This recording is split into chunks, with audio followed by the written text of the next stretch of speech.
जापानी लोग भारतीय लोगों को अपने घर क्यों नहीं बुलाते हैं? Let's go. जापान में साल भर से ज्यादा समय से रह रहे एक भारतीय व्यक्ति ने जापान में एक अजीब बात देखी कि उसके जापानी मित्र विनम्र और मददगार थे, किंतु उसे कोई भी अपने घर नहीं बुलाता था, बल्कि एक कप चाय के लिए भी नहीं।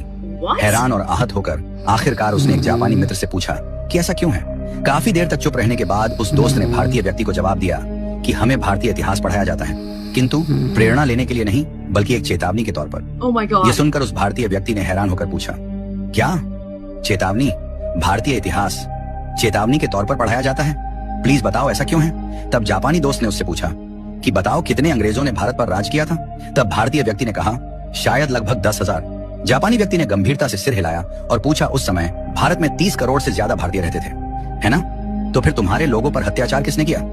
उन्हें कोड़े मारने, यातना देने और गोली मारने के आदेशों का पालन किसने किया था? फिर उसने जोर देकर पूछा कि जब जनरल डायर ने जलियांवाला बाग में गोली चलाने का आदेश दिया तो ट्रिगर किसने दबाया था? क्या वे अंग्रेज सैनिक थे?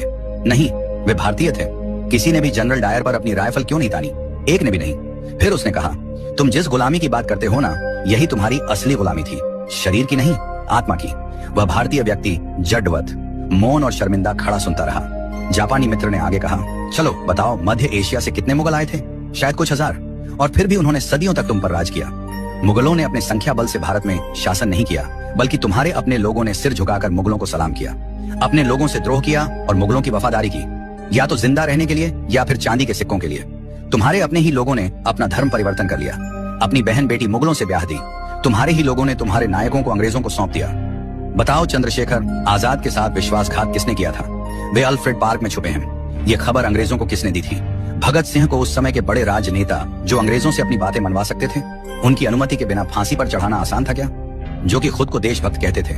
तुम भारतीयों को विदेशी दुश्मनों की जरूरत नहीं है। तुम्हारे ही लोग सत्ता, पद और निजी लाभ के लिए बार बार तुम्हें धोखा देते हैं। इसलिए हम भारतीयों से दूरी बनाकर रखते हैं। जब अंग्रेज हांगकांग और सिंगापुर आए थे तो एक भी स्थानीय व्यक्ति उनकी सेना में शामिल नहीं हुआ, लेकिन भारत में तुम सिर्फ दुश्मनों की सेना में ही शामिल नहीं हुए, बल्कि तुमने उनकी सेवा की, उनकी पूजा की, उन्हें खुश करने के लिए अपने ही लोगों को मार डाला।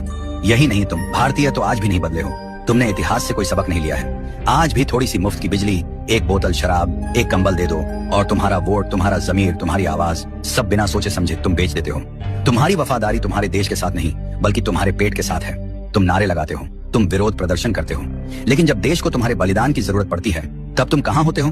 तुम्हारी पहली वफादारी अभी भी अपने घर, परिवार, पत्नी, बच्चों और धन संपत्ति के प्रति है। बाकी देश और धर्म जाएं भाड़ में। इतना कहकर वह जापानी वहां से चला गया और वह भारतीय शर्म के मारे सिर नीचे किए वहीं पत्थर की तरह खड़ा रह गया।